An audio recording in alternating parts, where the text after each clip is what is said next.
real simple. It's expressed like this: if any other if any other person or any other angel bring you a gospel that we have not preached to you, let them be accursed. I mean, it's just real That's simple. It Galatians. says that. You know, every religion does this, by the way. And Judaism was the first. I mean, Judaism says twice, Lo tosef alav and lo tigram mimenu. Don't add or take away from these laws or this revelation.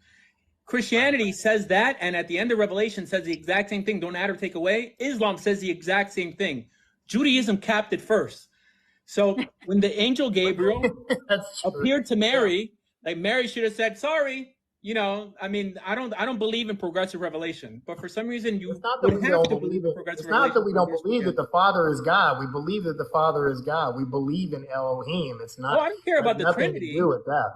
Yeah, I know, but the idea that Yeah, but I don't believe in the Savior's gonna Trinity. come I for believe us. that God is expressed in many. He has manifested himself in many different ways, and even Yeah, but like see, now you're like teetering the on Trinity is like metaphysics. yeah. So the Trinity is like definitely a putting God in a box and basically saying here are the three ways God is able to manifest Himself, and that would be ridiculous. I don't know, like if that I don't believe I don't believe that. The reason I think that Christianity is a separate religion is not because of the Trinity. It's because the average Christian feels like you do that the Torah has been essentially done away with. I mean, that's what makes it a false. I mean, Jews believe in I 10. don't believe that. I What? don't believe that the Torah has been done away with. I just believe that my judgment isn't based on how I fulfill the law. Okay. So you believe that a good tree could produce bad fruit then? I believe, Nope. yeah, I believe any of us can produce bad fruit if we walk in the flesh. Okay, but can a good tree, good i.e. validated by God, ultimately produce bad fruit? No. Yeah, well, he said yeah. Okay, well do you believe that you're good? I think I'm good enough. Okay, so you think you're good enough. Have you ever lied before? So good enough, like by Jewish standards, means that I'm not weighing the nation down during Yom Kippur to get their lease validated for another year in the land of Israel. Good Yeah, enough but in see, what good Christianity does it means do us to keeping the law examine perfectly. What? what good does it do us to examine each other by each other? Right? Aren't we supposed to put our examination by what God set forth? Yeah, Right? right. The And Torah. therefore, any of us Yeah. can point to another human being and go, oh man, I'm so much better than that guy. No, But how no. many times when you So, point to what Christ did, regardless of how you believe or what you believe in him, look at his life and go, how do I stack up to this?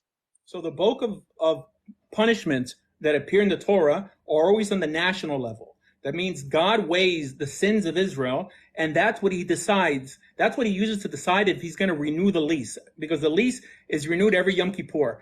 That God either atones for them or exiles them. Everything is redemption and exile, or remaining in the land or occupation, right? That's what heaven and hell came from. Because we lost the land of Israel, we had to in some way make what appears in the Bible applicable in exile. So exile became hell, and living in the land in a redeemed state became heaven, right? But this doesn't literally appear in the Bible.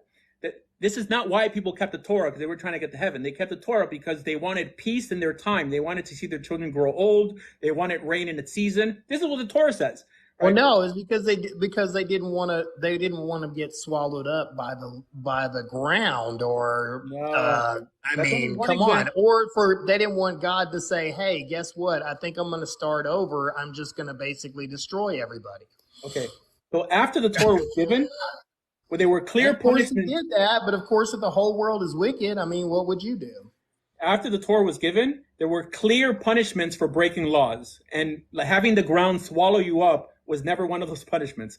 You're talking about Korach, right? So Korach was before they entered the land of Israel a specific example, but no Jew is scared of being swallowed up by the land. All glory to God on that.